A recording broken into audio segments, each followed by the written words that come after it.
get started then. So welcome again. If you've joined us in the last couple of minutes, it's great to see you. Yeah, we're really pleased to be running our session on HR Essentials.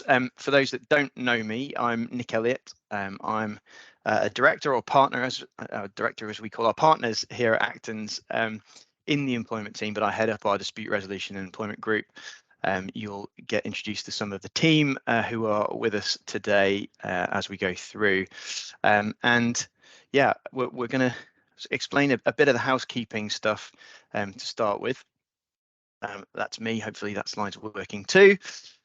And again, for those that don't know Acton's, we're based in Nottingham City Centre. We service clients across the East Midlands and beyond that, some of which are household names that you'll have heard of, some of which are on the slide. Others are SMEs that you might not have heard of, but that tends to be our bread and butter, a combination of those two. We cover the full range of employment law, so we run a lot of training for clients on issues like this, or things like discrimination, equality, diversity, inclusion, investigations, that kind of thing, through to tribunals, employment contracts, TUPE, that kind of thing. So it's a real wide range of stuff. We will be covering a wide range of issues in this session as we go through. That's deliberate in the sense that we wanted to cover some of the basics of employment law. Hopefully you'll have spotted as the session was advertised, this is about HR essentials, HR basics, and it's really pitched at those people who don't necessarily specialise in people issues or are kind of starting out on their journey as an HR professional. And if that's not you, then obviously, hopefully this will be useful and potentially a refresh for you. We're really pleased that you're here, but that is why some of this may well be covering the basics. Some of you will know, and some of you may benefit from a refresh on. We do have other webinars that we've run. I think this is maybe the 4th or 5th in this series. We do have another one coming next month on protected conversations. For those that don't know what that is, it's some legislation that allows employers to have protected discussions with their employees about whether they might want to agree a mutually sort of beneficial exit, often related to performance issues or sometimes redundancies. So if you do want a more in-depth session, that one will definitely be for you too. So hopefully you've pitched it right. We're not expecting any fire drills or alarms, so if you hear one, it probably means your office or your house is on fire, so please leave the call as appropriate. Already we've used the chat a little bit. We're not going to take questions as we go, because that on the webinar becomes a bit of a free-for-all. But we do have myself and 2 of the team who you'll meet shortly presenting, and we're really happy to pick up questions in the chat as we go, and that also makes it a bit more interactive. Unfortunately, this probably is one of the less interactive sessions that we run, but we thought we'd be kind to you and not quiz you in polls and breakout rooms and that kind of thing this time, given that we're covering the basics. But we are really happy to pick up questions as we go in the chat, and then there will be some time towards the end. So hopefully that all makes sense, and we can get started. In terms of topics for the day, it really is wide-ranging. We're aiming to try and keep it at a maximum to an hour and a half. We could do, and in fact do sessions on all of these topics individually, so you could talk for hours in respect of each of them. We're not going to do that. We're going to try and keep it short and sweet, cover the basics. But there's a lot to get through, so I'm going to stop waffling on and hand over to James, who heads our employment team.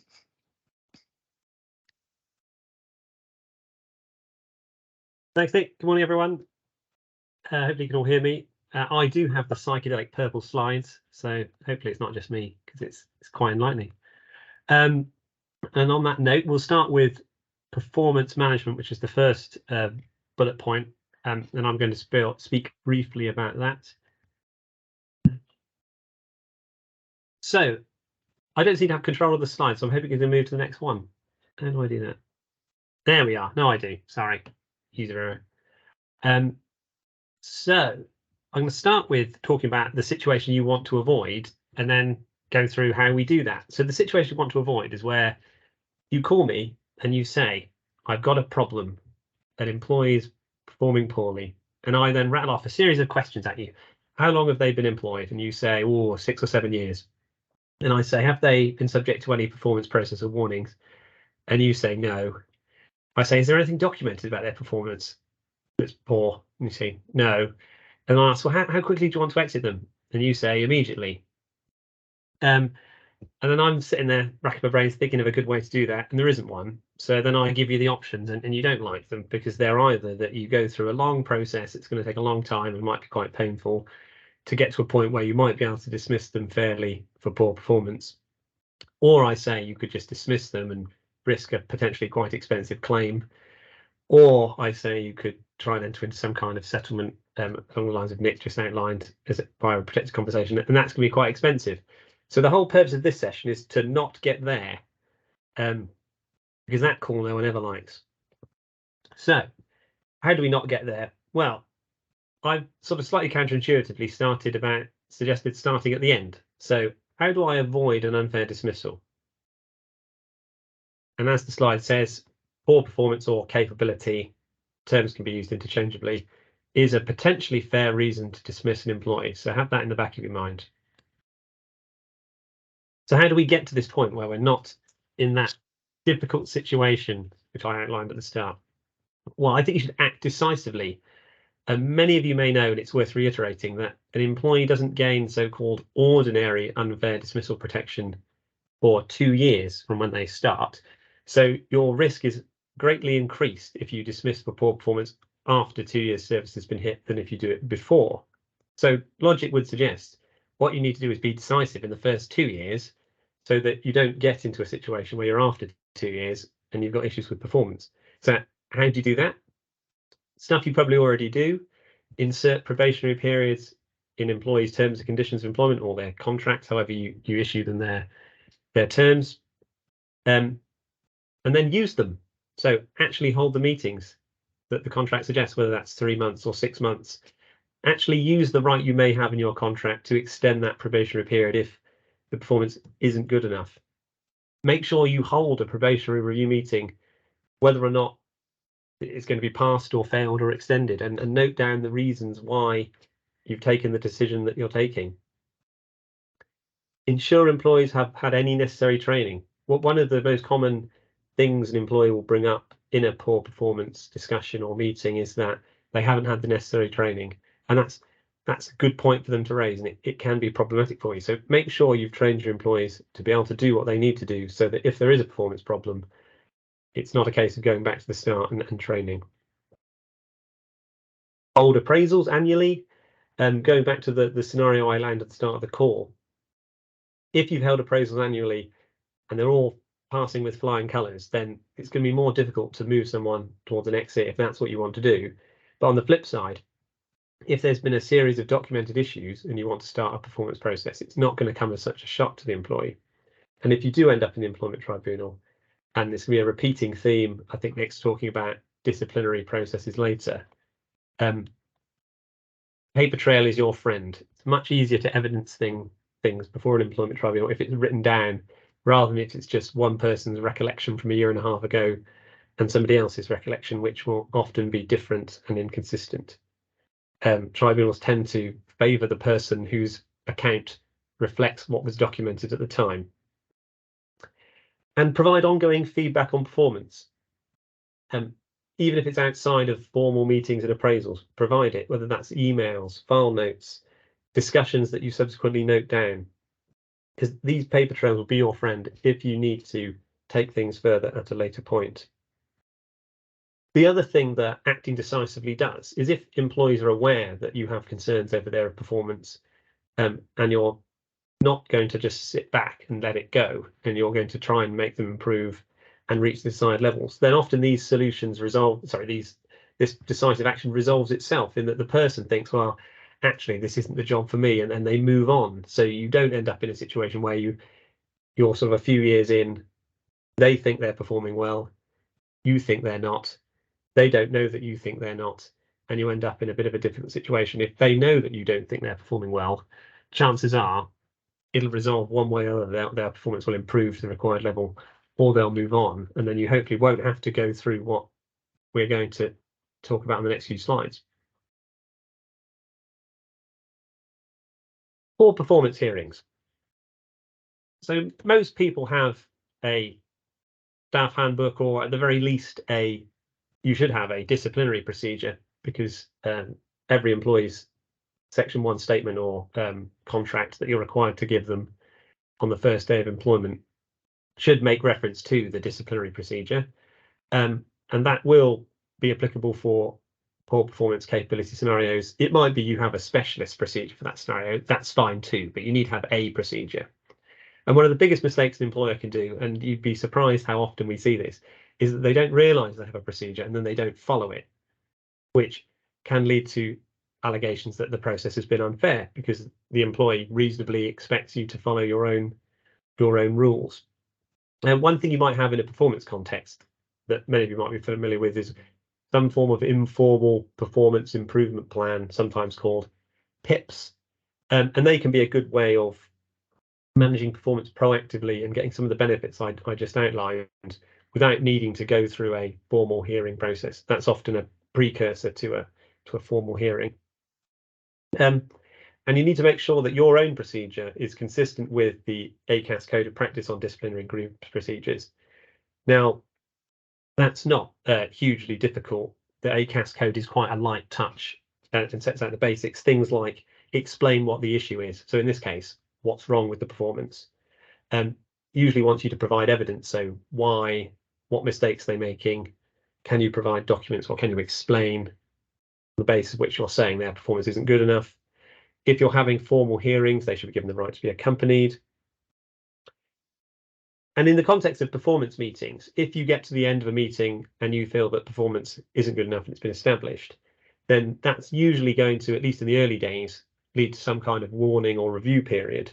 So with performance management, goal setting is important, and those goals need to be realistic and achievable with a view to getting to the required level of performance, not with a view to leading to dismissal or trying to set someone up to fail. So it needs to be transparent, and that's why I've put on the last bullet point. Remember, the aim of managing performance is to improve performance. Sometimes employers can get into a bit of a trap in that they're going through this process because they've reached the point where they think it's unsustainably bad performance and they're trying to move it towards dismissal. Well, if you're doing that, you're kind of too late. It needs to be the aim of the process to get them to the required level of performance. And in that hand, that doesn't work, then you can keep managing, and then you might eventually get to dismissal. So when will a dismissal for poor performance be fair? Oh, I should have said that I talked about probationary periods, which are usually the first 6 months of employment. And I talked about, although they can be extended longer, I talked about unfair dismissal kicking in after 2 years. Question we often get is, what do you do in the grey area between 6 months and 2 years? Well, if you didn't go through an ACAS compliant procedure or your own procedure, it wouldn't be unfair if you dismiss someone within 2 years because they don't have that right. But it could create the impression of general unfairness in the ordinary sense, taking away the legal term. It might raise alarms with certain employees. Why are they not doing this? And then you might be faced with other types of claims that, well, such and such went through the disciplinary procedure and you've just sacked me. Is it because of some kind of personal characteristic? So you need to be a bit careful in the sort of grey area after the probationary period ends, where you wouldn't normally follow a full disciplinary procedure type process, and this 2-year gap as to how you manage performance. So I'm not saying you have to go through the full disciplinary procedure, but if you don't, you're taking more of a risk than if you are, and you need to weigh that up and potentially take advice as to what the best course is in any given scenario. Anyway, back to when a performance dismissal will be fair. Again, this assumes they have 2 years service and they can claim unfair dismissal if they get dismissed. Firstly, performance needs to be below the required standard and appropriate warnings must have been given. So most disciplinary procedures will have at the very least a written warning, final warning, dismissal. So realistically, in a normal poor performance scenario, you're going to be taking at least 3 to 6 months, possibly more likely 6 to 9 months to get to the end from beginning to end, if the employee sticks it out and isn't completely hopeless in terms of they can never hit any of the targets, and you can get quite quickly through the stages. Usually it's more difficult than that, and it takes a bit more time. You need to show that you've actually tried to assist the employee overcome the cause of the overperformance. So that's why I mentioned training earlier. Do they need refresher training? Do they need more time? Do they need more support? Do they need someone to help them for a short term to get them up to the required standard before they then resume taking things on themselves? Every case will be different, but you need to show that you're trying to get them up to that level of performance, not setting them up to fail. And that links back to the goal setting. Usually, if you're going through performance management process, you'll be meeting again after you've given a warning or you've set a target to assess whether they've hit that target. You need to make the targets reasonably achievable with a view to getting to the required standard, and you need to give them a reasonable amount of time to get there. And that's very important. Otherwise, the tribunal is likely to conclude that the dismissal is unfair. A few more things. And this links back into misconduct. Nick might say something very similar in a minute, so I'll gloss over this quite quickly. But a lot of you might be familiar with one of the main tests a tribunal applies when assessing whether there's an unfair dismissal. In the underperformance context, you'd need to establish that you had a genuine belief that the person wasn't reaching the required performance level. You actually had reasonable grounds for concluding that, so evidence essentially. And you would need to have reasonably investigated why they weren't performing. And the meetings are your opportunity to do that in a performance context, because you'll have had a number of meetings usually, because it would be extremely rare, almost impossible for someone to be dismissed in a first meeting for poor performance, for a reason I'll get to in a second. And you need to ensure your procedure that you follow, as I've just alluded to, is consistent, usually with both your own procedure and the ACAS code.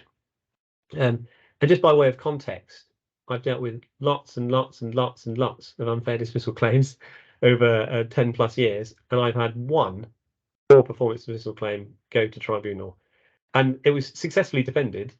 But the reason it was so rare is because it was so rare for an employer to sort of stick it out through about 5 different meetings and continually underperform. And they did. And luckily, my client was very diligent, and they'd gone through all the meetings. They'd given him ample chance. They'd been very reasonable, and he didn't meet the required standard, and they got there. But they had to put a lot of time and effort in to get there. And normally, in that scenario, I would have expected the employee to sort of moved on of their own volition before they got to the end. So a couple of slides to finish. The first one, always useful, common pitfalls. And one comes back to the point I was just making about usually one act of poor performance or incompetence won't be sufficient to dismiss. That's usually because if something is so catastrophically bad, for example, gross negligence, that's more likely to be categorized as misconduct and not poor performance. But that's a very rare case. And Nick will come on to misconduct in his bit later. Sometimes it can be tricky to decide whether or not it's misconduct or capability of poor performance. And you might have a difficult decision where, is it the person not applying themselves, just being lazy, which is arguably a conduct issue, or is it that they just can't do it? And that's a performance issue. So that can be tricky. Another area where it can go wrong is mix up different types of warnings. So as I mentioned earlier, if you dismiss someone and they've got 2 years service, you have to establish a fair reason for dismissal to an employment tribunal. And I've been talking about the fair reason of performance. But if you had someone going through a performance management process and they were on a final written warning, and then they came in late for work, an act of misconduct, if you were to dismiss them, you'd have a bit of a tricky scenario before the employment tribunal, because why did you dismiss them? Was it performance or conduct? So really you should keep issues of one type together. So in that scenario, the sensible course would be if they're on a final written warning for poor performance and they're late, they get the appropriate warning for conduct for being late, which would probably be a first warning if it's the first time they've been late, or even just a verbal warning. So avoid muddling warnings for different reasons, because it can lead to difficulties. And one thing sometimes employers do to trip up is when they terminate someone's employment for poor performance, they terminate immediately without notice. That's not usually appropriate, because normally an employee who performs poorly isn't doing anything that's in breach of their employment contracts, and they'll be entitled to be given whatever notice they're required under their contract or by statute if it's longer. And whether you require them to work that notice period or you pay it in lieu will usually be up to you, or depending on the terms of the contract. And then the final common pitfall, disability discrimination. as Nick said, we could do a whole seminar on some of these topics. One would be disability discrimination. All I'm going to say is, if the cause of the poor performance is because of some kind of physical or medical impairment the employee has, then you've got a whole load of other considerations about whether or not their performance is being caused by an underlying disability or illness. And you need to be exploring that carefully before moving down this road, and you'd probably be wise to seek more advice. I'm not going to say any more about that now, so that would be a separate seminar. And finally, some of you might be just thinking to yourselves, well, could we not just do a settlement agreement instead? Or as I put in an asterisk, COT3 agreement, which is an agreement that's very similar to a settlement agreement, but brokered using the services of an ACAS conciliator. Well, the answer is yes, you could just do a settlement agreement, but what I'd stress is that the process of performance management is an excellent plan B to have when negotiating. Because if you just jump straight to a settlement agreement in the doomsday scenario I said at the start, the employee will sort of retort back with, well, there's never been an issue with my performance, it's perfectly fine. And no doubt their independent legal advisor, someone like Laura or Nick or I, will say, well, they haven't started managing performance yet, and you've been there so many years and you've got a clean record, it's going to take a good deal of time, 3, 6, 9 months to get to the end. So if they're offering you a settlement, you should be asking for 3, 6, 9 months money. Whereas if they would say, well, I'm going to the middle of a performance management procedure and I've been given one warning already, then it's going to take a shorter amount of time. And also from the employee's perspective, put them in their, put yourself in their shoes.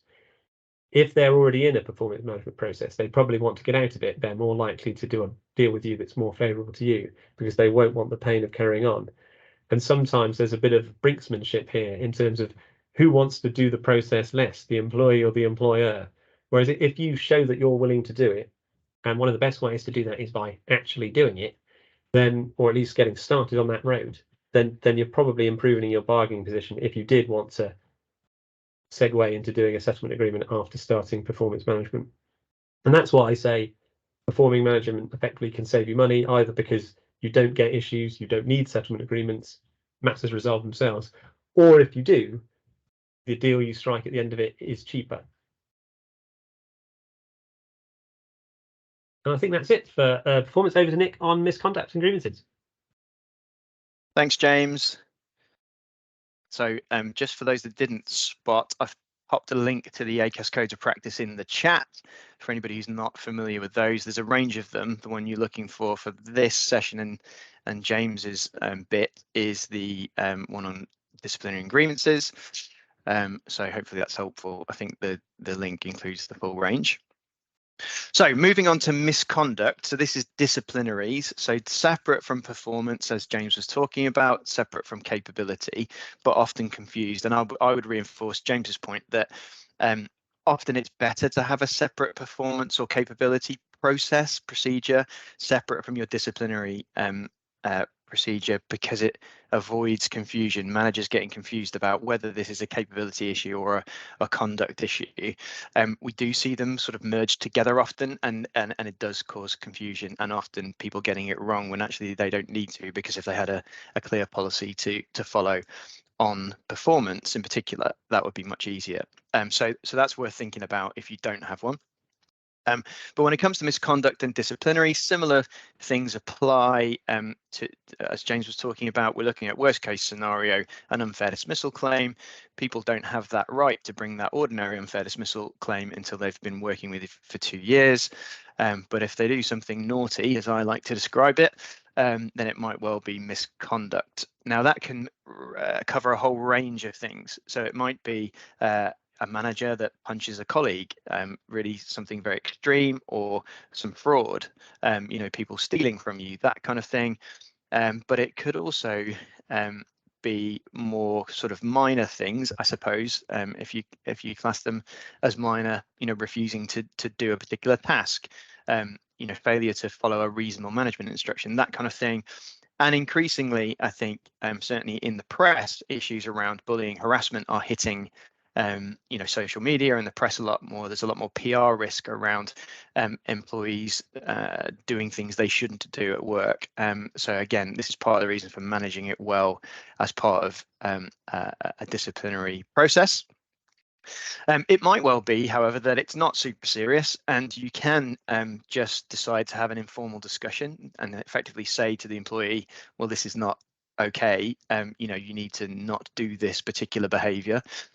We don't accept that kind of behavior. And it might be that actually that's sufficient, and you know, people understand that that's not okay and it won't happen again. And I think often it's very easy to jump straight into a formal process without considering that kind of informal discussion and setting expectations as part of that. And therefore it might be that we don't need to go any further than that. And certainly the gist of the ACAS code is often, you know, that we should be trying to resolve both disciplinary issues, misconduct issues, and grievances in particular informally as a starting point. So that's worth remembering.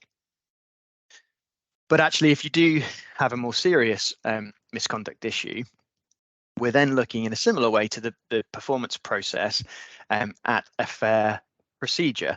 So often, if employers do have any policies or procedures, they'll have a disciplinary or a grievance procedure. And again, they are generally underpinned by the ACAS code. So the legal minimum is set out in the ACAS code, and often procedures will go slightly further than that, but they should at least be ACAS compliant. If they're not, then they need updating. And as part of that process, the starting point really is to investigate. So again, we do a lot of training on investigations, and that really is the bedrock of the disciplinary process. So effectively understanding what's happened. And it sounds very simple and simplistic and basic, but actually it's vitally important. And it's vitally important that it's thorough and that it sets out exactly what's happened. The temptation sometimes is when it's very clear that misconduct has taken place, or in fact, if the employee admits doing the wrong, then the investigation sometimes just falls away, and people think, oh, well, we don't need to look at that properly. We don't need to really document that well. As James was saying, you know, that audit trail is incredibly important. So what we would encourage you to do is that, you know, even if it's very, very obvious and the employee is admitting it, carrying out some investigation, compiling a kind of investigation pack or report is really, really important. And that will then form the basis of what moves forward as part of the disciplinary process. Planning that carefully is also important. And a bit like James talked about earlier, starting at the end and working backwards is often a good idea. So generally the expectation is that someone will consider a disciplinary who is more senior than the employee involved that's sort of carried out the misconduct. And again, that when you get to an appeal stage, which is sort of a second stage in the process, somebody more senior than the original decision maker will hear that too. So as you can sort of get a sense of, thinking ahead as to who might be involved in this process if there is a disciplinary is helpful. That's sometimes difficult for smaller businesses, particularly, you know, I don't know, two-directed business, SME, who, you know, have a small number of employees. It's a senior employee involved. Well, actually, that doesn't give you many options in terms of doing that. Sometimes it's possible to bring in outside support, an HR consultant, or sometimes if it's an investigation, we might even help with that. But thinking ahead as to who's actually going to deal with the investigation, the disciplinary itself, and any appeal is really important. In terms of, again, what we're looking at from an unfair dismissal point of view, in headline terms, you're looking for a fair reason to dismiss. That in this case would be the misconduct, and then you're looking to follow a fair procedure, and that is what your disciplinary policy should help you through. So that really is your friend in terms of getting this right. But the key really is that the employee understands the allegations against them. So there's lots of procedural stuff which we don't really have time to go into in terms of inviting them in the right way and setting out the evidence and all that kind of stuff. But the gist of it really is that they understand what the charge is, I suppose, against them, and that they have the opportunity to respond to that all the evidence is considered, and then they are clear as to why you have come to the decision that you have. Off the back of that disciplinary hearing, you then often, well, you should allow the right to appeal, and often an employee will appeal that decision. Just jumping back to the investigation stage, I talked about how important that is in terms of it being the bedrock of what follows. Just some key kind of takeaways on that. If you're wondering whether you should look at an issue, an investigation has to be proportionate. It doesn't have to necessarily look under every stone, as it were, where there's not a need to. But if you're thinking, I wonder whether I should look at that kind of, if in doubt, check it out, is really important. And actually, if you rule something out and you've got an audit trail to say that you've looked at that issue, but it wasn't relevant or it wasn't important, that's just as helpful. The investigation presents the evidence, but it doesn't present a conclusion or a sanction. And again, this is an area where people often get tripped up, and we've done a lot of work with clients in this area where actually the investigation report will say, well, there's clear evidence of gross misconduct here, and that is prejudging the outcome of the process, because at the investigation stage, it's just looking at the evidence, just presenting the evidence. I spent some time seconded to HSBC, and I worked with their internal fraud investigators, because as a bank, they have a lot of that kind of thing go on, understandably. And they were all ex-policemen, brilliant at finding evidence, as you can imagine, but they were trained to get a conviction.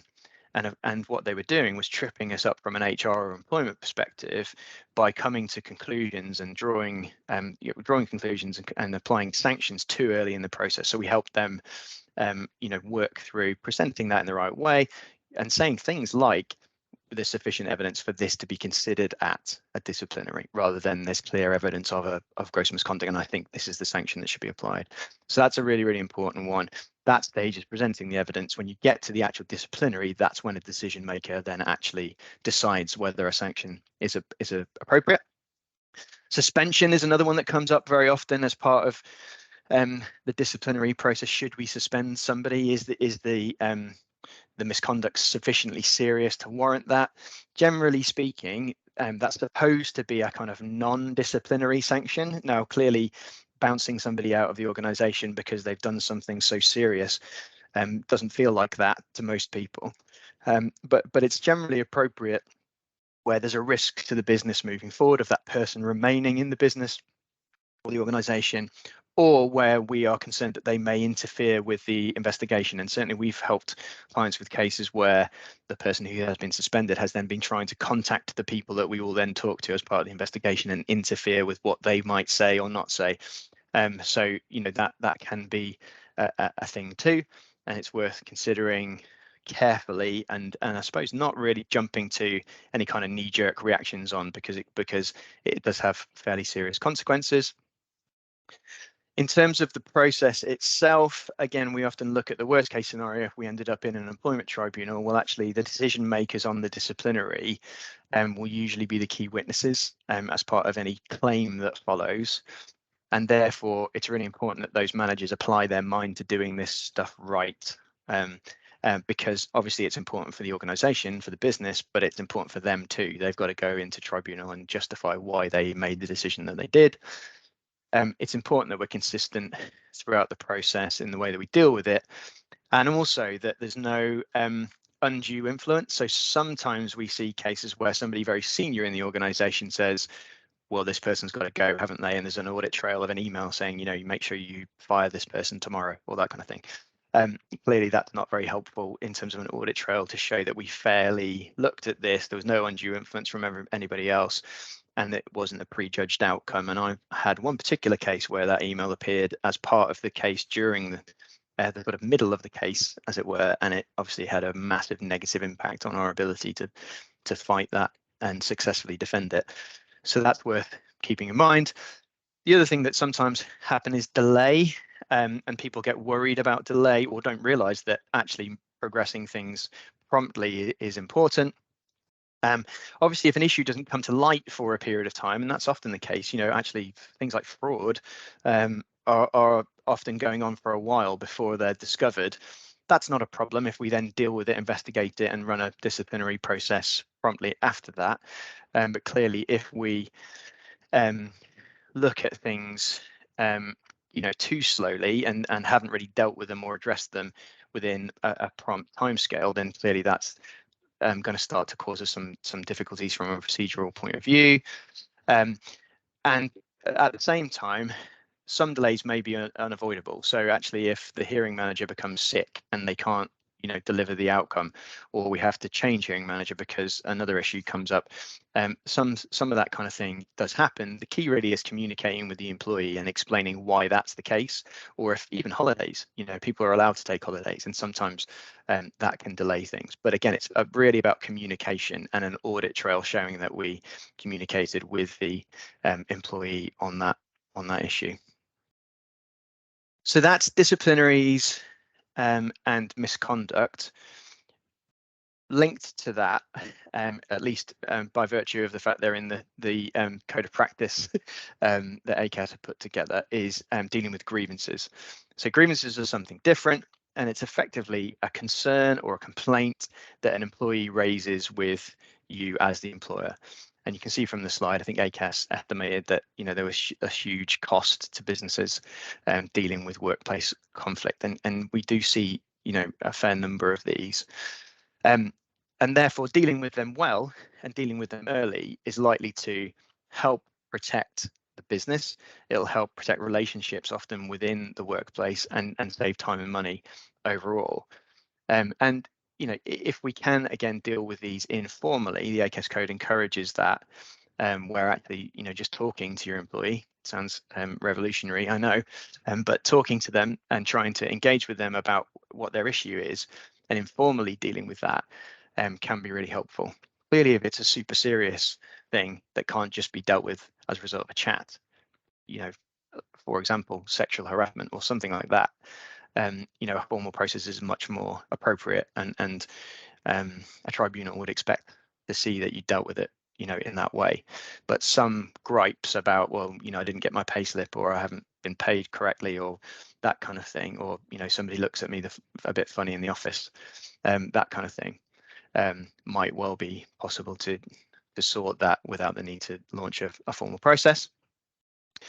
But if we are going formal, it's really important to understand what we're actually dealing with. So often employees will raise a concern but not set out the full detail. And if you think it warrants it, then asking them to set that out in writing is really important. And for them to explain the basis of the complaint and give as much detail and facts as possible. That's really, really key in terms of you understanding it as the employer and dealing with it properly under that process. And then usually, again, the other policy that you'll likely have is a grievance policy or procedure. And it's essentially following that that will ensure that you're legally compliant. The ACAS code, as I said, underpins that process here too. Sometimes there's some additional stuff that's put into the policy as well. But essentially, that allows for the employee setting out their grievance, usually in writing, and then talking to you about it. So having a meeting to discuss it in more detail and being heard. And again, as the employer, sometimes that can feel very much like you're on the back foot and the employee is just getting the opportunity to rant and rave about whatever their concerns are. But essentially, that's the way that the process works. And again, the temptation, I think, in those meetings sometimes is for employers to immediately respond and come back at the points that are being raised with a solution or an answer. And that's not really the idea of this process at this stage.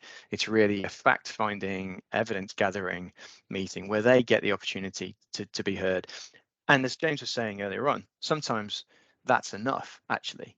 For employees, you don't necessarily need to produce any magic outcome necessarily, but just being heard is important in the same way as somebody might decide to opt out of a performance process before that's concluded. Often, people are just happy that somebody's actually taking their concern seriously, and they have the opportunity to communicate that. Now, I would still suggest that you finish the process and give them an outcome, but just going through the process is really important for a number of reasons. What the process, as I've talked about it and touched on, really is about that attempt at an informal resolution, if that's appropriate. You then have that formal meeting where the employee has the opportunity to share their concerns. You'll then go away and investigate that and say, okay, well, what evidence is there to support their concerns, talk to other people, look at emails, documents, whatever it might be, and then you're delivering a decision on the grievance. And the way that works is essentially, do I uphold the grievance or not? And similar to the disciplinary process, if the employee doesn't agree with your decision, and that's usually obviously if you don't uphold the grievance, then they also have the opportunity to appeal that decision too.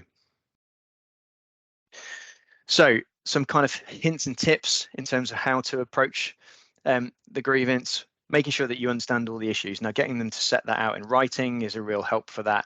But then at the meeting, using really open questions and ensuring that you're saying, okay, well, who was there? What actually happened? When did it happen? Where did it happen? All of that detail makes sure that you are equipped with what you need in order to investigate it properly. And then you need to go and talk to those people who were witnesses to those situations, who were involved in them. And usually what I suggest is that you produce some sort of schedule of issues or allegations that are raised, because actually if it's a big grievance, you know, sometimes these concerns can be linked, and the person says, well, actually for the last year I've been treated really badly in these ways, and all these are all the things that, you know, have happened. And keeping track of that can be tricky. And again, it sounds really basic, but it's amazing how often employers miss stuff because they don't detail it properly in terms of, you know, how they're going to investigate. And then in the same way, ensuring that you present the outcome well is really important. And I talked about an employee feeling like they've been heard. Well, actually, if you present an outcome that doesn't even cover the issues that they raised or misses some of them, then clearly they're going to think, well, they haven't taken this seriously and they don't understand, you know, what I was saying, and I'm still not happy. And you're more likely to get an appeal than you are, you know, if you've covered them and explained them away properly. And usually my tips for that are for you to say, well, you told me that this was your grievance. The evidence that I went away and looked at was this, and these people told me this, or I saw these documents, and therefore based on the evidence that I've reviewed, this is the decision on the grievance. I either uphold or don't. So that's roughly how you'd approach that. Again, conducting the meeting, it's fairly standard stuff, and usually it'll be in your process or policy, but you're looking at who's there, you're asking them to explain the grievance, what evidence is there, and then you're going away to investigate. So we've pretty much covered the bulk of that.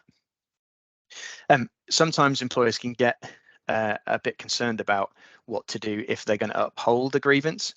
And sometimes the really serious grievances involve discrimination. So James finished by talking about disability discrimination. I guess I'm linking discrimination into this session as well, because often people are saying, I have these concerns and I feel like I've been treated differently in some way because of a protected characteristic, be it sex, race, disability, or any of the others. And that does make a grievance more high risk, and it can make it more tricky in terms of, you know, what do I do if I actually find that maybe this stuff happened. And essentially, you know, our advice is, if you do think you should uphold it, then you probably should. But you do need to be aware of how that might impact on the company, and the fact that particularly if it's discrimination related, that outcome may well hand the employee sort of slam dunk discrimination claim, because we're effectively creating an audit trail which says, yes, you know, there was discrimination here. Therefore, we would suggest, if you have HR, an HR team, it's definitely worth chatting it through with them and taking legal advice if that's the case, and then potentially crafting the outcome letter with legal input as well, or in fact looking at some of the other solutions that we've kind of touched on in terms of how we might resolve that kind of issue for people. That's where it does get a bit more complicated, but for the purpose of today, we're focusing on the basics. So that's it on disciplinary and grievances. Again, questions, fire them into the chat if you do have any, or we can pick them up at the end. And I'm going to hand on to Laura, who's going to talk about flexible working. Thanks, Nick. Good morning, everyone. So I am going to run you through some flexible working requests and the law surrounding that. So at the moment, and you'll see that I've put current law, I'll come on to why I'm saying it's the current law. there, the employee needs to have 26 weeks continuous employment and they need to make a flexible working request in writing. So you might be thinking, well, what actually constitutes flexible working request? So anything that changes the way that they're working, so any request to change their hours, their days, the location they work at, etc.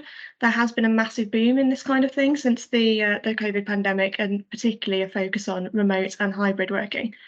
So as you'll see, the request in writing is what they need to make. There are some very specific things that they need to write in there. I would hazard a guess that probably 90% of the flexible working requests that get put in by employees don't actually tick all of those boxes, because they need to have things that specifically say this is a flexible working request under the statutory provisions. They need to say whether they've made any flexible working requests and if so, on what date, etc. If they haven't done all of that, that isn't your free ticket to get rid of it and put it in the bin. You do still need to consider it, and the ACAS guidance, I know there has been a lot of talk of ACAS guidance this morning already. There is ACAS guidance on this point as well, and it will say to you that you need to go to your employee, have a chat and try and flesh those details out to make it a compliant request. You'll see you've got 3 months to respond to that. And there are very specific grounds on which you can reject a request, which I will come to. The other guys have already spoken about their policies and making sure that you're following your policies. If you've got a flexible working policy, again, it's the same effect. Please do follow it, because what you don't want to have is an employee say, oh, you said you were going to have 2 meetings of this, we've only had 1, why haven't you followed it? So that's where we're at. The one other thing that I will flag is the current law is that they can make 1 request per year, and that's per 12-month period. So it starts on the date that they make the very first request. It's not holiday year, it's not calendar year, it's not any other year you can think of. It's 12 months from that first request. So I mentioned previously that there are some very specific reasons on why you can refuse a request, and these are the 8 reasons for doing so. As Nick was saying earlier, you need to approach these things with an open mind. You can't go in with that kind of idea that, well, actually, we're going to refuse it anyway. I'm going to tick off one of these and try and find my way. Obviously, start from that point of, okay, they've put this request in. Let's have a little bit of a chat about it, consider it, think about it. And it's not a loyalty scheme. You don't get 8 stamps and a free pass to do whatever you like the next time. You pick 1 or more of these reasons, and I always suggest that you try and limit that. You will find yourself in a position that sometimes things do kind of cross over from one to another, and that's absolutely fine. But what you don't want to be doing is trying to find a reason that fits in with as many reasons as possible to justify your decision, because that actually won't help you in the long run. So a common example of things like this is that you've got somebody that's come and said, actually, I fancy missing the traffic. I'd like to start working at 6 o'clock and I'm going to clock off at 2. Now, if they're the receptionist that welcomes everyone to your business, which is open 9 till 5, clearly they're not going to have that much work to do between 6 a.m. and 9 a.m. So you might want to reject that and have that conversation with them about, well, what are you actually planning on doing between these 3 hours? Because there's nobody in the door or there's nobody to answer the phone, etc. And that might span a couple of these, because you might be able to tick off that insufficiency of work during the period in which they're proposing to work. But you might also be able to say, well, actually, it is going to detrimentally impact our ability to meet our customers' demand, because if you go home at 2 and there's no one here to welcome people, then we're struggling. So it's not to say you can't make it work across all, but certainly the aim isn't to try and tick off as many as you possibly can. You'll see at the bottom that before making a decision, talk to the employee. That is really, really important, because the ACAS code requires you to understand and discuss and consider reasonably with the request. If you don't know why the employee is making a request, you're going to find it difficult to actually engage with and think about what can be done. And the other thing that you might not have thought of is that you don't have to accept the request as it's presented to you. You can put forward other suggestions. You can work with the employee to find a middle ground that works for both of you. And the other one that we've been saying, and I know everybody else has covered this as well, is that being mindful of the pitfall of discrimination. So if, for example, you've got an employee who comes and says, I'd like to start work later on Thursday with no further details, you might actually flesh out from that the reason they want to start work later on a Thursday is because they've got a series of medical appointments that relate to a disability. You need to know that, and you need to have that in mind and think about whether that actually falls outside of the flexible working, and is it a reasonable adjustment that they're really requesting, and try to get to the bottom of that. As I said at the beginning, I said this is the current law. So in December 2022, so back end of last year, the government set out some changes to flexible working. The actual law and the bill is going through Parliament at the moment, so we don't know for certain what is coming in. But some of the likely changes that have been mooted and bandied around are the day one right. So actually, your employees won't need to wait until they've got 26 weeks service to come to you and say, actually, can I now work these days, or can I work from home on this date? They'd be able to do that from day one. There is a duty to consult with the employee if you're considering rejecting it. So if you followed the good practice, which we've just been talking about, and if you followed your policies, which probably say you're going to have a meeting with them and have a chat, then you'll automatically be doing this anyway, but it's just being mindful that that might actually become a requirement. They are upping the number of requests that people can make, so 2 in a 12-month period, and your response period is reduced to 2 months. But again, double check what your policy says. If your policy says you're going to go back a lot quicker than that, you might want to save yourself some hassle by actually trying to meet that deadline. The 8 reasons for refusing the request will not change. So the 8 reasons that were on the previous slide to do with costs, ability to meet demand, whether the work's actually there, etc., will still remain. And they're the things that you need to be looking at if you are considering rejecting. And that's just something that you really do need to consider, that actually just rejecting for a reason that is for business reasons, that's not good enough. We need to actually link it to a reason and explain why we can't do it. So I think I'm handing back over to Nick. Back so soon. Thanks, Laura. So managing sickness absence, I'm going to try and rattle through. Again, this is one of my favourite topics, and I could probably talk all day on it, but I'm not going to. So we're going to whiz through, but hopefully it'll be helpful in terms of giving you an overview and a flavour of the kind of things that you need to be thinking about. So we're talking about 2 major problems, really. One is short-term persistent absence, so where people are off for short periods of time, each time they're off, but quite often. And then more often problematic really is long-term sickness absence, so people who are off for a really long time. Unfortunately, we didn't have time for a poll today, but when I do a session on this, I talk about a case where I had somebody who was off for a very long time, and to see if anybody can beat that in terms of the length of time the person was off. And we're going to shortcut that whole story by telling you that it was a person was off for 19 years and their employer forgot about them. So maybe sometime we can have a chat about that case if we catch each other. But it can be problematic, and employers get themselves into hot water very often with long-term sickness absence. However, short-term can be managed in a variety of ways, or at least we should be thinking about a variety of things. Keeping a review of attendance is really important. Again, it sounds very basic, but that audit trail of actually knowing when people were off, sick, and why is really important. That allows you to track absence patterns, and it allows you to identify reasons.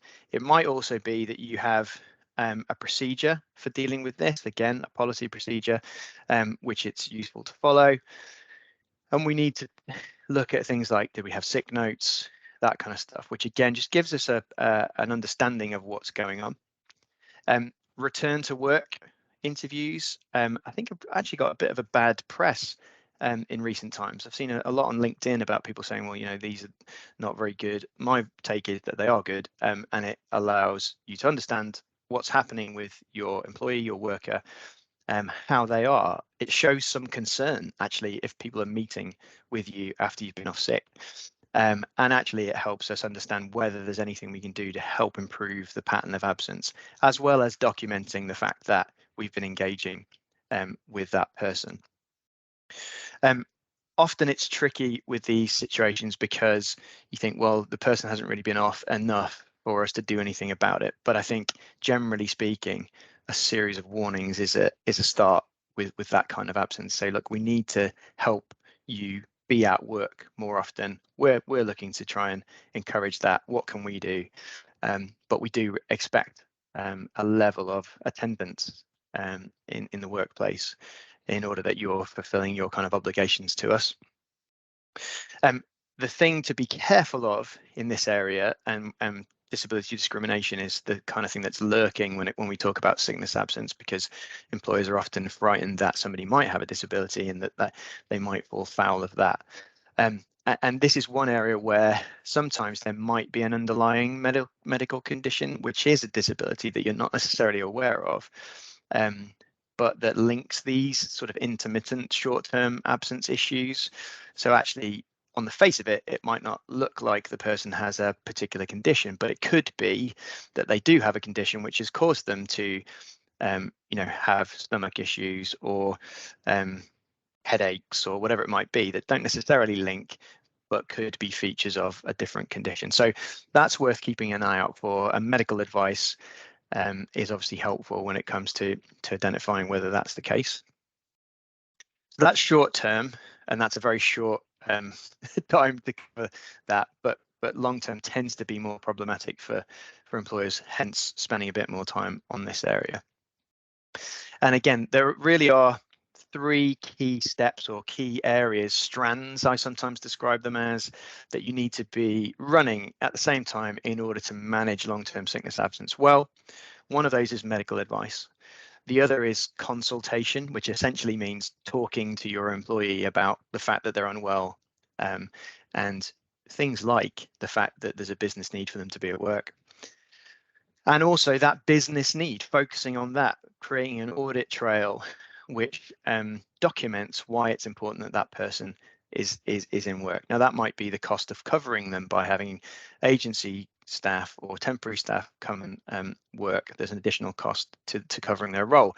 It might be the impact on the rest of the team who have to pick up their work while they're absent. It might be that you're approaching an incredibly busy seasonal period, in retail, for example, the Christmas period or the January sales, that kind of thing, where actually the absence is even more difficult to sustain. And documenting that business need and weaving it into all that you do as part of this process is really important. So this is quite a heavy slide, but there's a lot of good stuff on it in terms of understanding how you might approach medical advice. That's really key, because you as employers are not medics. You can't understand the medical conditions that people are suffering with, the impact that it might have. Actually, employees don't properly understand that either. When we're unwell, we go to a doctor to tell us what's wrong with us. Yes, we might experience symptoms, but we don't really understand the medical side unless we're a medic. But generally, that's not the case. So it's really important that this whole process is informed by medical advice. That can take different forms. That might be that you go to the GP, the employee's GP. Now, that often will just result in you getting essentially a repeat back of what the employee has told the GP. Often not helpful. Occupational health advice, often very helpful. Usually independent, has the health condition and an understanding of that in mind, but also the workplace. So they are focusing on that too. In really complicated and unusual or unique situations, it might be that you want an independent medical expert who's a specialist in the field, because actually occupational health might not have the expertise to advise you as the employer properly on that. There are generally definite costs to each of those, and that might be a factor in terms of what you decide to do. We do need the employee's consent to get this medical advice, and again, that's quite a detailed process, which you don't really have time to go into, but that's worth flagging. You can't just, head off to the GP and pull somebody's medical records without their consent. If somebody doesn't consent, then it may be that you have to say to them, well, we really need this medical advice to understand this properly, and we're going to have to take a decision in the absence of that if you're not prepared to cooperate with us. But hopefully that isn't the case. We're then looking at how do we inform the medical person as to the situation, and that's usually a referral letter or a referral form. These are really, really important. We help clients with these a lot in terms of asking the right questions to maximize the chances that you get the right answers that are helpful. Usually, or often, not usually, often employers really struggle with the reports that come back because it says, for example, the employee will be off sick for the foreseeable future, which of course is, who knows what that actually means in terms of length of time. And that doesn't give you certainty. It doesn't give you the ability to manage the situation well. So that's really important. And linking those questions to the business need is also really important. So for example, you might have the Christmas busy period or the January sales coming up. You need somebody within that role, within that timescale, saying to the medic, can you say with certainty that this person will be back by X date because we have this business need, is a really helpful way of drawing a line on these things if necessary. So it's really, really important to get that stuff right in terms of your referral letters. And at the same time, not asking the wrong questions, which is a double negative, or who knows how many negatives there are there. But essentially, things like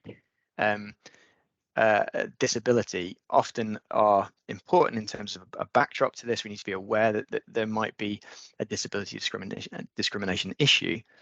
But my slightly controversial view on this is that actually asking the medic whether the person qualifies as disabled under the Equality Act isn't really that helpful. But a lot of people hang their hat on that and say, well, we really need to know. And there's a number of reasons for that. One is that the employment tribunal judge, should you end up in the employment tribunal, is the only person that can actually decide whether that person is disabled and meets that legal definition. The medics, it's not a medical definition. It's actually a legal definition. So in theory, they should be saying, I can't say that. And some do. I can't say that because that's a legal definition. The other thing is, in reality, it shouldn't really change what you do with that employee, because you're still going to engage with them. You're still going to consider whether there's anything you can do to help them attend work, reasonable adjustments as the technical term goes, and whether they're covered by the Act or not probably doesn't make a difference. You're still going to manage it in a very, very similar way. And also, if you do ask and the medic says, yes, they are disabled under the Act, one of the things that we might do if we were supporting you with defending a disability discrimination claim is say, we don't actually think this person is disabled because they don't meet the legal definition. And if we have a medical report from our own independent medical person which says, yes, they are disabled, then that's obviously a bit of an uphill struggle for us to get rid of that claim really easily. So that's, yeah, there's a lot of detail to that, but that hopefully is helpful in terms of medical advice. Once you have the medical advice, it's worth just considering a few things. Actually reading the report, that again is a fairly basic one, but reading it properly, understanding whether it's actually useful. If it's not useful, going back to the medical person and say, you haven't really answered our questions, or what do you mean by this? That's entirely appropriate, and you should do it so that you're properly informed. We talked about consultation being one of those strands, and essentially that's about talking to the employee and saying, well, we've had the medical advice back. This is what it says. What do you think? This is what we think. And actually engaging with the employee on that advice is really important. As part of that report, it may be that there's adjustments that have been suggested. That is probably one of the questions you will have asked. Is there anything we can do to help this person come back? It might be a phased return, different working hours, whatever it might be. Can we do those? Let's consider them. We don't necessarily have to if we can't, but we need to at least document the fact that we've looked at them. Is the return likely? Have we asked that question? Well, can you say with certainty that they'll be back within X amount of time or by this date? Business need, we've talked about. And then we're looking at, okay, we've done these three strands. We've followed our process of sorts where we've got medical advice, we're properly informed. We've talked to the employee all through and consulted with them and engaged with them. And we've got this business need, which a tribunal will understand. You know, they are a legal forum where these cases are tried, but they understand business to a degree. And yes, the sympathy often starts with an employee, but it's our job to address that and explain the business need and the business reason. They won't expect you to be a charitable organisation effectively funding sickness absence. They understand that you're trying to run a business, and therefore weaving that through is really important. And we haven't really talked about then if we were to dismiss on the back of that. Unfortunately, it's not possible to get them to return, or we can't make adjustments.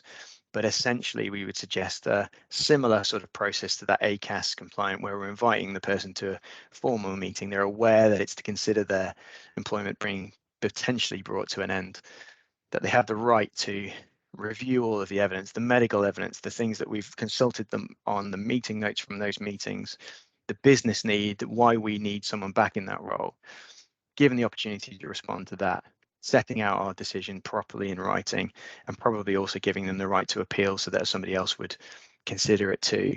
that's the process, and I've picked up it's very similar to the other processes that we've described in terms of dismissals, and ensuring that that is also compliant should we decide that we have to unfortunately bring their employment to an end. That's almost me. There are a couple of other things just to flag, and they're quite unusual and rare, and therefore may not be relevant, but they're problematic if you don't spot them. Ill health retirement might be an option for someone who's on long-term sick, often linked to a pension scheme if an employer has a pension scheme, and it's worth just keeping that in mind should you be dealing with these kind of issues. The other one, and in fact the case that I described at the beginning about the 19-year absence, the reason that person was on a 19-year leave of absence was because they went onto a permanent health insurance scheme, and that's essentially an insurance policy that covered that person's salary up to, I think, 75% with inflationary increases for 19 years. Now, usually it's dealt with much sooner than that, but if you have one of those schemes and you put somebody onto it, it is actually very difficult, close to impossible, to dismiss them for sickness absence reasons if they're on that scheme, because the tribunal effectively takes the view that you've got it covered by virtue of that. If they decide that they come to you, like the case that I dealt with, and say, I think we should probably bring this to an end, as that particular chap did, then you might be able to come to some arrangement, an agreement to bring their employment to an end, but it can complicate things quite significantly if you have one of those schemes, which is actually why some people don't have them. Despite the fact that it's a good scheme for the purposes of supporting employees who are genuinely very unwell for a period of time. So I think that's me. James has the unenviable task of talking to you about TUPE and business transfers, which he likes, and I'm sure it will be excellent. Well, because as Nick alluded to, not many people like TUPE. This is going to be one of the shorter sessions. You may or may not be pleased to hear. And it's just going to quickly run over the basics, just so that you all know what TUPE is for those that don't, and know what to look out for, because usually the issue with TUPE is when people don't think it's going to apply or don't factor it in, and then it comes and causes a nuisance. So what is TUPE? It's the way most people pronounce the acronym TUPE. Some people call it TUPE, or I've heard a few TUPEs, but I stick with TUPE.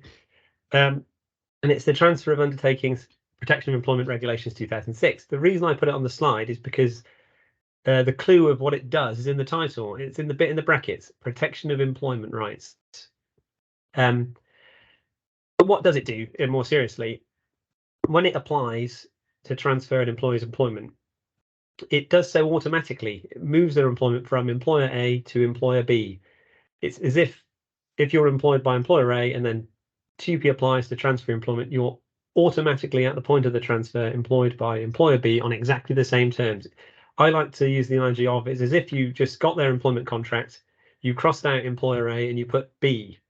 Everything else would stay the same. Their continuity of service, pay, conditions, etc. And that's why it so-called protects employment, because it protects rights like terms and conditions and qualifying service. And the other thing about protecting transferring employees' terms and conditions, it's not impossible to change an employee's terms and conditions after you acquire them from following a TUPE transfer if you are the inquiring employer, but it's more problematic and difficult to do than the normal scenario. I'm not going to go into the ins and outs of how you do that, but be aware that it's not as easy to change the employee's terms that you've acquired under TUPE than it would be for one that was just your employee all along. So when can TUPE apply? As I said, spotting it is half the battle. And there are two main scenarios. Those of you that are sort of familiar with the TUPE lingo might have heard of the term relevant transfer. And that's essentially an event which causes TUPE to apply. And that's broken down into two categories: business transfers and service provision changes. It doesn't matter which of these it is, as long as it's one, then it has the same effect. Now, what's a business transfer? That's where a business or just part of a business transfers from one party to another.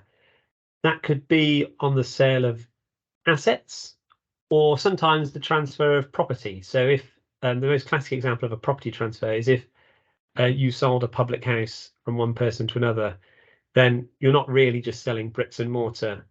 You're selling the black swan in some village somewhere, or the white hart in somewhere else. That's not just a property transaction necessarily. It's likely that you're transferring the whole business of the pub. Service provision changes. There's 3 different scenarios that make a service provision change. The first one is an outsourcing. So that's where you as a business do something. I always use the example of cleaning because it's the easiest. And then you decide you don't want to do it anymore. You want to pay someone else to provide that service. So you hire a cleaner to come and clean your business premises. That's an outsourcing. The second scenario where it might be a service provision change is what's called a second generation outsourcing. That sounds really jazzy, but that's where you just switch cleaner A for cleaner B, or cleaner B for cleaner C. And then the third scenario is perhaps logically the reverse of all this. So-called insourcing is where you think, actually, cleaners A and B, nah, we'll just go back to doing it ourselves. And then you've sort of taken it back in-house. So all those situations are service provision changes when TUPE can potentially apply. The one critical detail in all the situations, all 3 service provision scenarios, and the business transfers, whether it's the whole business or part of a business, is that the employees only transfer if other conditions set out in TUPE are met. So for business transfers, that's the employees are assigned to the business or the part of the business that you're acquiring. Or in service provision changes, it's whether there's the so-called organized grouping of employees whose principal purpose is carrying out the services that are being outsourced, secondary outsourced, or insourced. That distinction of assignment and organized grouping can be quite technical. I'm not going to go into that now, but just to sort of flag the common scenario where it goes wrong is if you have a full-time cleaner provided by a cleaning company and they clean your business and that's the only thing this person does, and you think they're not very good, so you dismiss cleaning company 1 and appoint cleaning company 2. Cleaning company 2 may be disappointed to learn that this employee from cleaning company 1 becomes their employee. And you may be disappointed because you may still have same employee cleaning your business except under new management. So sometimes the TUPE can have a sort of counterintuitive and confusing practical impact that it's worth being aware of.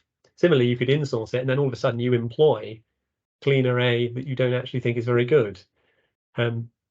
So be careful there. That's not to say that will always happen. As I said, it depends on whether or not their purpose is to clean your premises. It may well be in the context of a cleaning company that they actually have 10 different clients they work for and they just lost one contract. Then you probably wouldn't acquire them. So it's important to know that TUPE exists so you can work out whether it's likely to apply to any particular employees and plan accordingly. And the last point on this second slide, TUPE does not usually apply where there is a change of ownership of the company's shares. So if Joe Bloggs Limited is 100% owned by Nick, but he sells his shares to Laura and it becomes 100% owned by Laura, employee A who works for Joe Bloggs Limited still works for Joe Bloggs Limited, whether Nick owns it or Laura owns it. So there's no TUPE transfer there because all that's happened is the purchase of the shares. The employment of employee A remains the company, so nothing has changed. So often people confuse business transfers with share transfers. Don't do that. Share transfers tend to be a lot simpler. Common issues and misconceptions. The first one links back to what I was saying in the cleaning context, not considering TUPE when applying for contracts.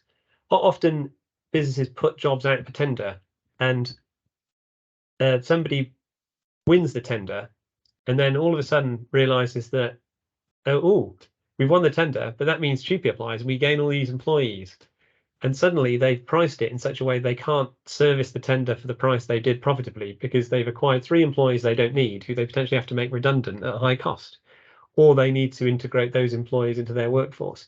So when tendering for contracts, bear in mind that TUPE might apply, find out more information from the person who's running the tendering process to make sure that you can either establish that TUPE is or isn't going to apply, and if it does apply, you need to factor in any costs that might arise from that into your tender. Otherwise, you might win the tender and end up onto a loser. I've already alluded that it can apply to property transactions. And that links slightly to the third bullet point, thinking there must be a contract or agreement for TUPE to apply. TUPE isn't quite magic, but it sort of almost is, because it just happens by so-called operation of law. So if circumstances or facts occur that mean TUPE applies, it applies, whether any party likes it or not. And the only person that can definitively say there has or hasn't been a transfer of employment under TUPE is an employment judge, a bit like Nick's comment about who can definitively say someone is or isn't disabled, possibly with a limited exception of the disabilities that are predefined in statute. There's a few that are always disabilities, regardless of any other surrounding circumstances. But anyway, going back to TUPE, thinking there must be a contract is a common misconception. So going back to the pub, I talked about one person buys pub from another person, but perhaps a more common situation is landlord A owns pub, but has nothing to do with the running of a pub. Tenant A runs pub. Landlord decides that he's kicking out or not renewing the lease or tenancy for tenant A. Tenant B comes in, runs pub. Landlord is not having anything to do with the pub. So the transfer of the business, the pub, is from tenant A to tenant B. Tenant A has nothing to do with tenant B. All the contracts exist between the tenants and the landlord, but yet the transfer is potentially from tenant A to tenant B. And sometimes tenant B finds that hard to grasp conceptually because they have no agreement with tenant A and they don't want tenant A's employees. But unfortunately, for some people's point of view, that doesn't matter. If TUPE applies, it applies, and the employees need to be protected. So they may well transfer from tenant A to tenant B, regardless of no contract being in place between the two. And the final common footfall is attempting to agree that TUPE does not apply. As I said, you don't decide, the law does, and the facts do, and the people that interpret the law are the judges.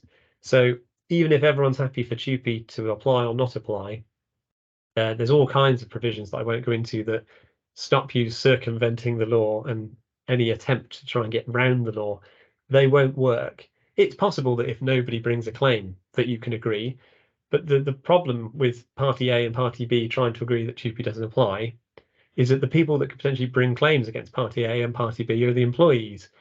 So your agreement needs to be much wider in scope and could never be legally binding. So it's a very dangerous game and not one I'd recommend getting into, trying to agree it does or doesn't apply. What are the obligations on employers if TUPE applies? So this is some of the things you might have come across in practice. Again, I'm not going to go into the detail of these obligations because it would take too long. But if you are the employer who is losing the employees to another employer because TUPE is likely to apply to a certain situation, then you're under a duty to provide the gaining employer, shall we say, employee liability information. You need to do that at least 28 days prior to the transfer. What that information needs to be is, broadly speaking, the terms of each employee's contract of employment, or those things that are ought to be in their contract of employment, or more technically, statements of employment particulars. So all the basics: name of employer, pay, benefits, holiday entitlements, notice periods, etc., and a few other bits regarding disciplinary and grievance procedures. It's a list. If you want to look it up, look up the TUPE regulations online. Regulation 11. The second common duty is to inform and consult employees in relation to inform and consult representatives in relation to any affected employees. So any affected employees are people who are employees who are affected by the transfer. That could be on either side of the transaction, whether that's the gaining or the losing employer. And often people are slightly unclear who you need to inform and consult with. It's appropriate representatives. So that's either a recognised trade union or elected representatives of the workforce specifically for that purpose. The only exception to that is for workforces of 9 or fewer employees, which are quite rare. The risks, or I should have said, if they're given a chance to elect representatives and they don't, that's another exception. Risks: employment tribunal claims, so usually for unfair dismissal, where someone's dismissed as a consequence of a transfer, or if there's been a failure in the duty to inform and consult appropriate representatives. And finally, the other main risk: unhappy employees. You'd be amazed with TUPE that it's so technical, a lot of people don't understand it. But if you make a really good go of trying to communicate what's happening and informing the employees of what's going on and answering their questions and dealing with their issues, you'd be surprised how far that goes. Often it goes further than actually technically complying with the legislation. So try to keep your employees happy if you're in a transfer context. And the best way to do that is keeping them updated, being honest with them, and being compassionate to the concerns they might have. And that's all I was hoping to say on TUPE. Subject to any questions at the end, and I'll pass now over to Laura for the last topic. Thanks, James. So I'm going to have a very brief run through on employment tribunal claims. As others have said, we could really fill quite a lengthy seminar on this on its own right. So apologies if you think I'm rushing through it or taking you back to the very basics. The very starting point of an employment tribunal claim, you would usually get something from ACAS that says you've been notified that there's an early conciliation going on with one of your employees. Would you like to have a chat about it? So as a brief coverall of what an ACAS early conciliation is, every single employee who wants to bring a claim to the employment tribunal has to get a number that says they've gone to ACAS and submitted this early conciliation. It's free, which is always a good sign. You're not actually having to pay to engage in this, and that usually means that uptake is fairly substantial because employees realise that it's probably a good idea to try and have some sensible conversations. And it does allow some time for everyone to explore settlement before the claim actually gets submitted to the tribunal. The other thing it does is it stops the clock. So you will probably be aware that employees have 3 months from the date the act complained of to bring their claim to the tribunal. So 3 months from the termination of employment, 3 months from the act of discrimination that is the final straw, etc. I've also included a little picture which you may or may not be able to see, so apologies if it is too small for you to see. But this is essentially a screenshot of what employees see when they go online and try and start the ACAS early conciliation process. And you'll see at the bottom that there's 2 choices for them. Yes, they want to give it a go, and no, they don't. They want to take it straight to the tribunal. So occasionally we find a situation where the tribunal claim comes in and you say, actually, I didn't know there was conciliation. I hadn't heard of this until I got a certificate that said conciliation. It was dated the same day. And that's because the employee has said, no, I don't want that. I just want the number to put on my claim form and let's get it through the system. So in terms of identifying a claim that's come to you, the document that's on screen, and again, you may not be able to see everything that's there, but this is the very first document that you'll receive from the tribunal. It's a notice of claim. They look very formal with the heading and the court logos, etc. Please don't do what we have known happen and put it straight into Shredder because you think it's a spam letter or anything like that. If it looks official, please take the time to read it. This document will tell you the names of the parties, so if it's one employee that's bringing a claim, or if it's a group of employees, and if it's against you, any of the businesses or anyone specifically in your business. The form itself will tell you what court it's in, the date of any hearings that have been listed, the times of those, etc., the location, and you'll see the most important one is about so towards the bottom of the page, and it tells you the date on which you must respond to the claim. Now, this is really, really important that you note that down and put a big red flag in diaries on that, because if you miss responding to a claim, then there's a chance that you'll be barred from actually participating in the claim going forward. So that's just one to make sure that it's on whiteboards in your office, it's in your team's diaries, whatever works for you, just make sure that date is there. So in terms of identifying the claim form will be in the pack. So it will say things like, here is the pack of information with your notice of claim, here is the claim form from the claimant, and this is the first document that you'll see. It will tell you what type of claim the claimant's bringing, so unfair dismissal, discrimination, etc. It will set out essentially their side of the story, so what do they say happened, when do they say it happened, and that really gives you an idea of quite what the mountain is you've got to face to respond and fight the claim. So in terms of responding to the claim, you will also be sent a blank form. It's called an EC3 form, which you can fill in. I strongly suggest that you don't sit there and try and cram all little handwritten notes into the one they send out. It is available online and we submit all of ours electronically, and of course we can help you do so. So the response to a claim is really your opportunity to put forward your side of the story.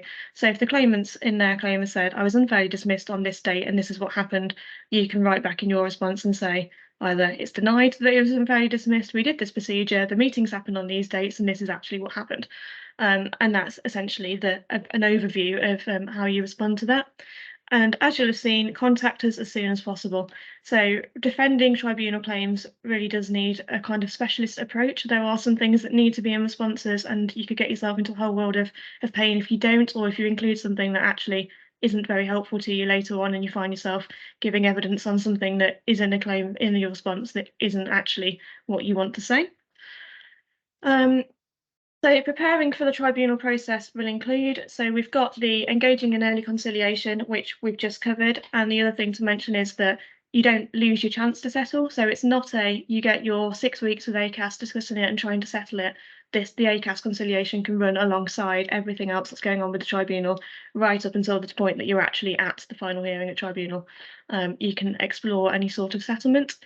So obviously we've got the responding to the claim that I've just ticked off and how important it is that you actually get that in. The next one is the disclosure of documents. So just a little reminder on this one, it includes everything that's relevant to the case, and that includes anything internal between you. So for example, I think Nick mentioned this earlier, that there's sometimes emails from senior people that say, we want Joe Blogs out by end of play tomorrow, sort it out. Those sort of emails will be in the file, and it's worth noting that anything you send will be there.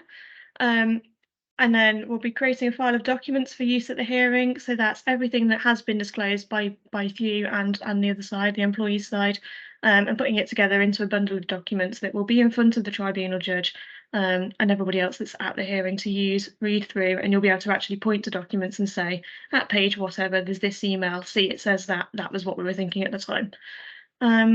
Identifying and speaking with witnesses, and again, I think the guys have already touched on this.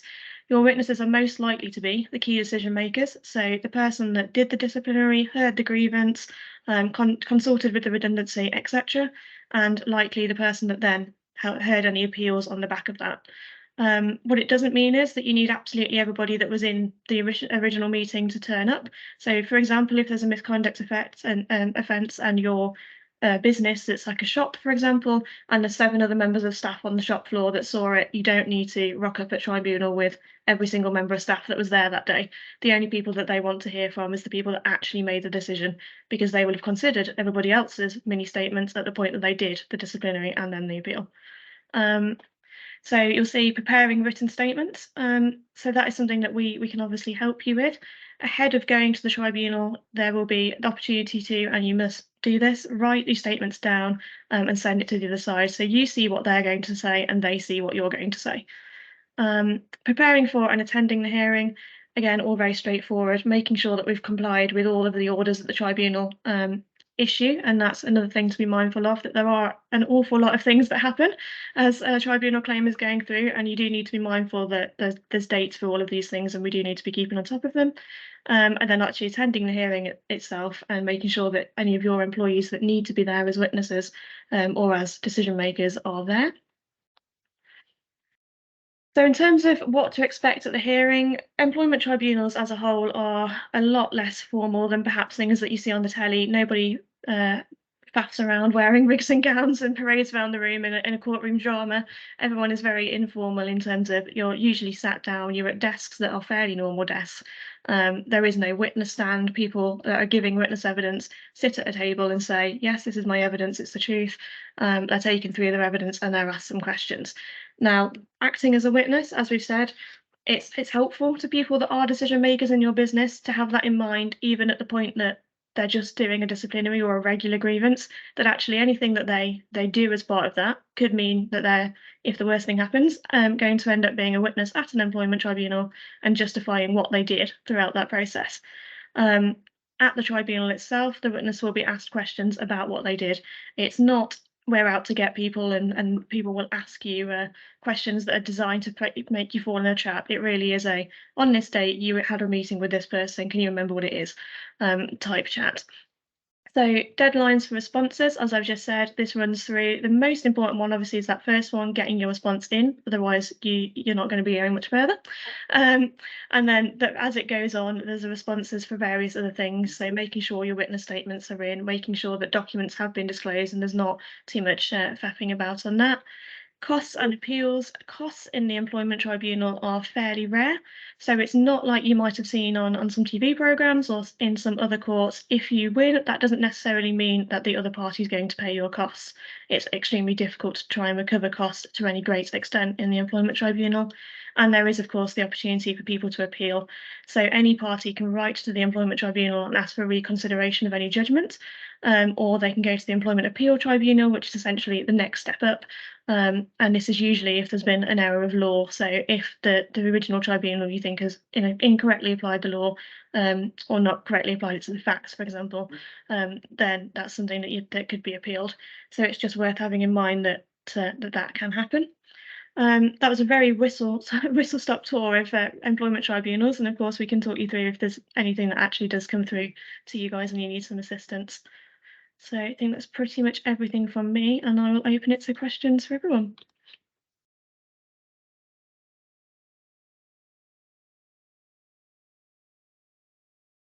Great, thanks, Laura. We've had a few questions as we've gone along. If anybody does have any, feel free to pop them in the chat, or in fact, if you really wanted to, unmute and ask the question. We'd also be absolutely fine with that. Just give people an opportunity if they did have any queries. There is a question in the Q&A. Ah, great. Yeah, I didn't want to check there. But anyway, so the question is, can ex-employees be called to tribunals?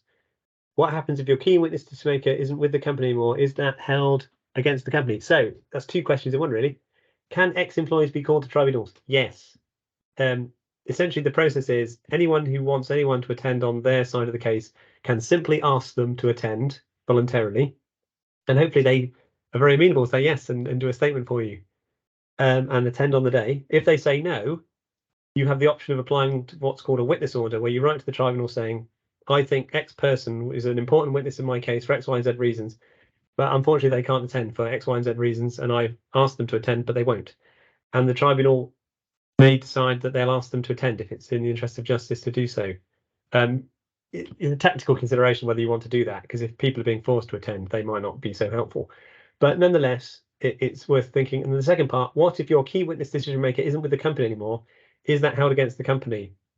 Well, no, the fact they're not with the company anymore isn't held against the company. But if they don't attend the tribunal to give evidence, then that may affect your ability to successfully defend the case. Because if you've got the person who made the decision isn't able to justify it, the tribunal may not be persuaded by the reason that you purport to give for that person. The paper trail might help you to a certain extent if they've nicely articulated their reason in a document that you can still use without them. But yeah, it's likely to weaken your case if you can't call key witnesses. That was the only one in the Q&A. Yeah, so James, I've got one for you, which I'm going to throw at you because it's a TUPE one, and you covered TUPE. So Ian's very kindly asked, if you decide to bring the cleaning back in-house and it's up to staff to clean their own workstations, etc., and you don't employ a new cleaner, do you have to TUPE the cleaner into the business? Well, the question is sort of as a presumption, the question that TUPE applies. So if TUPE applies and that the cleaner forms part of an organised grouping of employees within the cleaning company that's organised in respect of undertaking that contract, and you take that back in-house, then yes, you acquired the cleaner under TUPE. The rest of the question then describes the fact that you don't need a cleaner, so then you've got a redundancy situation and you can make the cleaner redundant. But that's going to add cost to your insourcing decision in the short term, depending on their terms. Yeah. I mean, so it depends on how much cleaning they do. I mean, as I said, TUPE is all about how employers organise their workforce. So a cleaning company might have one cleaner who does 10 contracts, or they might have such a big contract that one person is assigned to one contract. In the one person who does 10 contracts, you lose one contract. They're not assigned to the contract that you've lost. That's not their principal purpose. They're assigned across 10 contracts, so they wouldn't transfer. Whereas if all they do is clean your premises Monday to Friday, and you bring that back in-house, then they're clearly assigned to your contract, so you would gain the cleaner. So you really just need to plan beforehand so you don't accidentally acquire the cleaner that you're not expecting. Yeah. And then if you are, factor it into your decision making. Absolutely. Brilliant. Okay, if anybody does have any other questions, then obviously you can get in touch with us. We'd be really happy to help. Just a couple of things to close, because I'm conscious we're slightly over time now.